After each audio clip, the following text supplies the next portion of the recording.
Hello বন্ধুরা, welcome to only sports view. তো এই ভিডিওতে আবারও আইএসএল নিয়ে কথা বলো। তো আইএসএলে Mohun Bagan versus Hyderabad FC match নিয়ে কথা বলো, যেই ম্যাচটা হতে চলেছে 2রা জানুয়ারি 2025 সন্ধ্যে 7:30 থেকে যুবভারতী ক্রীড়াঙ্গনে। তো সেই ম্যাচটা সম্পর্কে কিছুটা আলোচনা করব। তো সেই ম্যাচে দুই দলের কীরকম লাইন আপস হতে পারে, দুই দলের বর্তমান পরিস্থিতি এবং দুই দলের শক্তি দুর্বলতা এবং দুই দলের হেড টু হেড, তো সেই সব বিষয়গুলো নিয়ে একটু আলোচনা করব। তো ভিডিওটি সবাই শেষ পর্যন্ত দেখতে থাকো। আর চ্যানেলে নতুন হয়ে থাকলে চ্যানেলটি সাবস্ক্রাইব করে পাশে থাকা বেল আইকনটি অন করে পাশে থেকো। তো এই ম্যাচটা সম্পূর্ণ ফ্রিতে দেখতে পাবে মোহনবাগান ভার্সেস হায়দ্রাবাদ এফসি। তো এই ডিক্লিয়ারটা আগেই করে দিয়েছিল সঞ্জীব গোয়েঙ্কা। তো কারা কারা টিকিট কালেক্ট করেছে অবশ্যই কমেন্টে জানিও, কারা কারা 2 তারিখ খেলা দেখতে যাচ্ছ।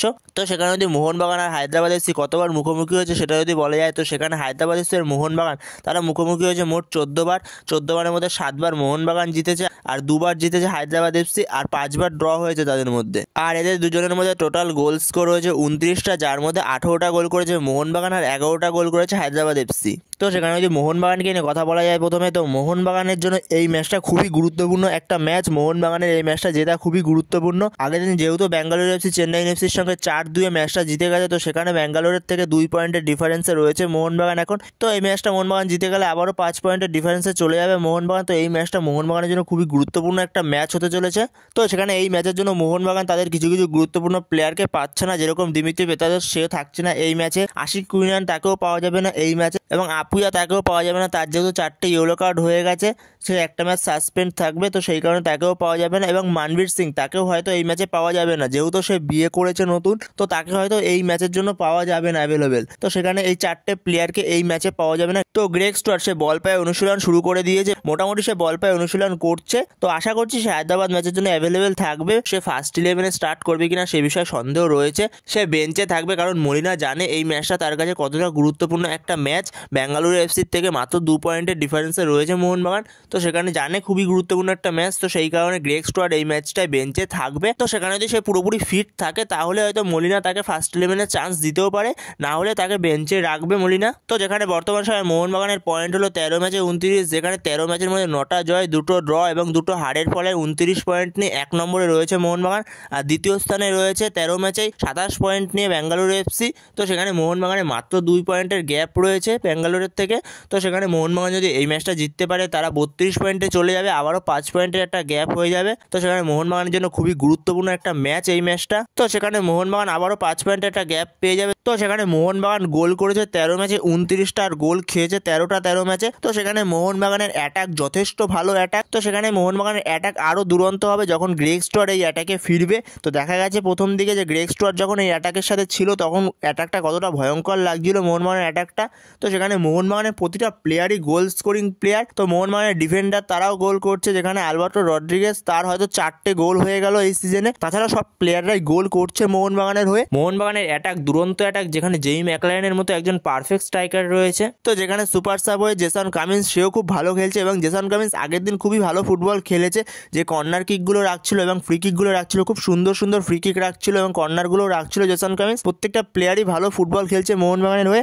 কিন্তু এই অ্যাটাকের সাথে যখন গ্রেগ স্টুয়ার্ট ফিরবে, আরও ভয়ঙ্কর লাগবে অ্যাটাকটাকে। তো সেখানে যদি মোহনবাগানের ডিফেন্স নিয়ে এবার কথা বলা যায়, তো ডিফেন্সে 13 ম্যাচে 13টা গোল খেয়েছে, প্রতি পার ম্যাচ একটা করে গোল খেয়েছে বলা যেতে পারে। তো সেখানে মোহনবাগানের ডিফেন্স অনেকটাই ভালো ডিফেন্স, যেখানে মোহনবাগানের ডিফেন্স কিছু ম্যাচ ধরে গোলই খাচ্ছিল না, দুরন্ত ডিফেন্স করছিল। তো সেখানে লাস্ট 2টো ম্যাচ ধরে মোহনবাগানের ডিফেন্সটা একটু স্ট্রাগল করছে। তো হোপফুলি মোহনবাগানের ডিফেন্স আবারও ঠিক হয়ে যাবে। তো এরপরে যদি হায়দ্রাবাদ এফসিকে নিয়ে কথা বলা হয়, তো হায়দ্রাবাদ এফসি তারা ম্যাচ খেলেছে 13টা।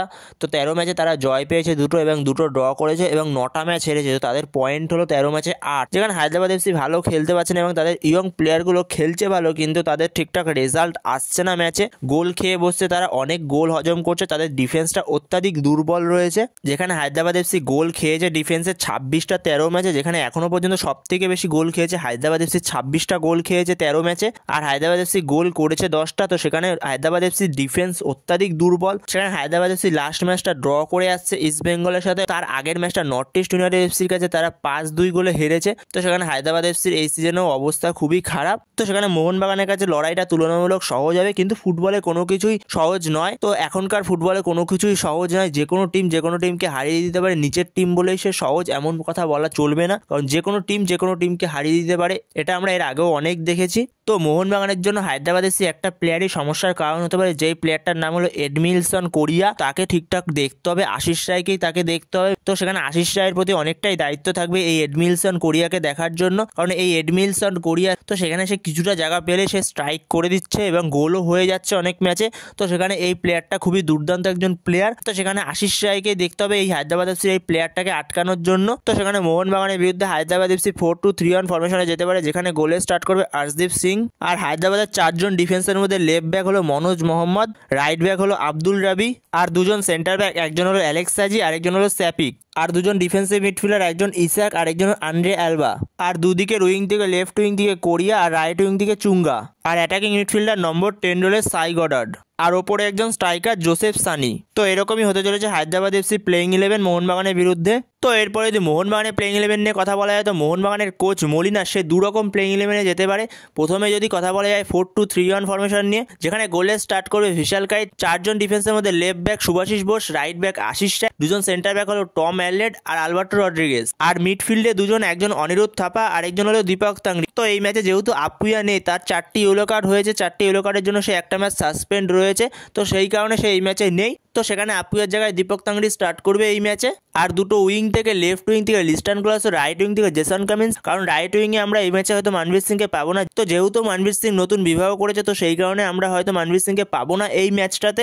তো সেই জায়গায় এইখানে জেসন কামিন্সে স্টার্ট করবে রাইট উইং থেকে। আর এই ফরমেশনটা মেনলি গ্রেগ স্টুয়ার্টের জন্য। গ্রেগ স্টুয়ার্ট যদি ফিট থাকে তাহলে হয়তো 4-2-3-1 ফরমেশনে যেতে পারে কোচ মলিনা। তাহলে নম্বর 10 রোলে গ্রেগ স্টুয়ার্ট স্টার্ট করবে অ্যাটাকিং মিডফিল্ডে। তো সেখানে যদি মলিনা চায় এরকম ফরমেশনে যেতে, তো সেখানে আরও একটা অপশন আছে সাহাল আব্দুল সামাদ। তো আমি সাহাল আব্দুল সামাদকে রেখেছি। তো যেহেতু গ্রেগ স্টুয়ার্ট এতদিন ম্যাচ খেলেনি, তো সেই কারণে তাকে নিয়ে এতটা রিস্ক নাও নিতে পারে, ফার্স্ট ইলেভেনের চান্স নাও দিতে পারে তাকে। তো সেই কারণে এই জায়গাটা আমি সাহাল আব্দুল সামাদকে রেখেছি। সাহাল আব্দুল সামাদই স্টার্ট করতে পারে যদি এই ফরমেশনে যায়। আর সেখানে যদি গ্রেগ স্টুয়ার্ট ফিট থাকে তাহলে নম্বর 10 রোলে গ্রেগ স্টুয়ার্ট আর জেসন কামিন্সের জায়গায় সেই জায়গাতে সাহাল আব্দুল সামাদ চলে যাবে। পরে একজন স্ট্রাইকার জেমি ম্যাকলারেন। তো আরও একটা ফরমেশন, যেই ফরমেশনে আগের দিন গেছিল 4-4-2 ফরমেশনে, তো সেই ফরমেশনেও যেতে পারে মলিনা। তো এই ফরমেশনে যেতে পারে যদি না গ্রেগ স্টুয়ার্ট থাকে, তাহলে এই ফরমেশনে যেতে পারে, যেখানে গোলে স্টার্ট করবে ভিশাল কাইত, 4 জন ডিফেন্সের মধ্যে left back Subhasish Bose, right back Ashish Roy, দুজন সেন্টার ব্যাক হলো একজন টম অ্যালেট আর একজন আলবার্টো রড্রিগেজ, আর মাঝমাঠে দুজন, একজন অনিরুদ্ধ থাপা আর একজন দীপক তাংরি, আর দুদিকে উইং থেকে লেফট উইং থেকে লিস্টান ক্লস,